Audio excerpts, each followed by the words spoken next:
Let me give you a little factoid here that I think is going to have relevance, and you don't need to fade the music like that down to zilch. You can let it keep going for a while. Not enough time here in this segment to delve deeply into our next premise, which is what the Mueller investigation is all about. But if this ever comes to impeachment, where does impeachment occur? House of Representatives. And then the Senate is where the trial takes place. And in the Senate, you need 2/3 of the senators voting to convict. And in the House, you need overwhelming support for the premise. And the way the House and Senate are constituted right now never happened. I don't think even as much animus as there is toward Trump among some Republicans, the idea of helping to impeach a president of your own party. But the future. Remember the big hurricane that wiped out Puerto Rico? The publisher of the newspapers in Puerto Rico is reporting that by their count, 320,000 Puerto Ricans have immigrated to the United States, 70% of them to Florida. Now, the publisher of the Puerto Rican newspaper says that all of these people are very disappointed in the response of the Trump administration to help Puerto Rico recover. She believes by the end of 2018, there will be nearly 400,000 to 500,000 immigrants. Think illegal immigrants in Florida. And if 60% of them register Democrat, then Florida ever voting for a Republican presidential candidate may be lost for as long as we can see. Clarification, I know that Puerto Rican refugees are not illegal immigrants. I said that to help create a mental picture here because the point I'm trying to make is the hurricane in Puerto Rico has devastated the country and Puerto Rican citizens are immigrating to the United States. They vote in presidential elections or territory, but they vote in Puerto Rico. Now, it's possible that these people, because the publisher of the newspapers in Puerto Rico says that Puerto Rican citizens are very unhappy.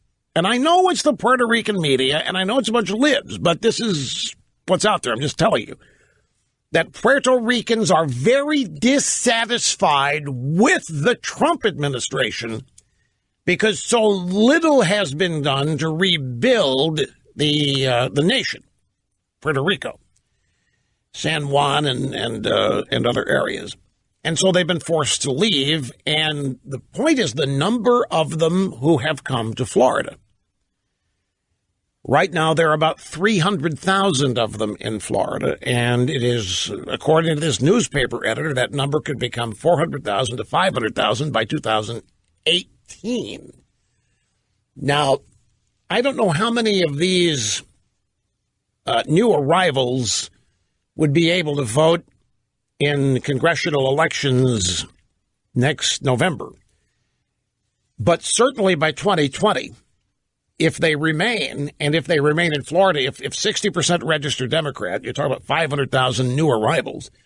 You know, Florida is what has given the Republican Party a chance at winning the White House. If the Republicans have no hope of winning Florida, just like there is no hope of winning California, and just like there's no way Republicans are ever going to win New York, if that happens to Florida, then the Republicans are kissing the presidency goodbye for who knows how long. And should this number of Puerto Ricans moving to Florida impact presidential or congressional elections, say in the midterms, well, then if you have the Democrats after the 2018 midterms running the House, then impeachment becomes a much more relevant thing. I should say getting a guilty plea. Well, even the impeachment itself, the articles of impeachment are written and put together by the House. And then the House has what are called House managers. They are, in essence, the lawyers, and each of them are given an area of the case to become expert in, and they go over to the Senate and conduct the trial, and the Senate is the jury. There needs to be 67 senators voting to convict on high crimes and misdemeanors in order to get an impeachment, a conviction.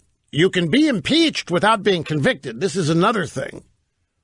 But just the very existence or the very occurrence of a president being impeached is all it takes for the die to be cast. Whether the Clinton was impeached, it'll forever be on his record. He was not convicted. The Senate wanted nothing to do with it. And many of the House managers who ran the case were so humiliated by it that they have become moderates now. Lindsey Graham used to be a Newt Gingrich conservative until he was House manager for the impeachment of Clinton. And the fallout from it was so negative that in order to save face, reputation, a bunch of House managers either quit or moderated their ideological profile so that they could go forth having seen the light and not be seen as dyed-in-the-wool conservatives.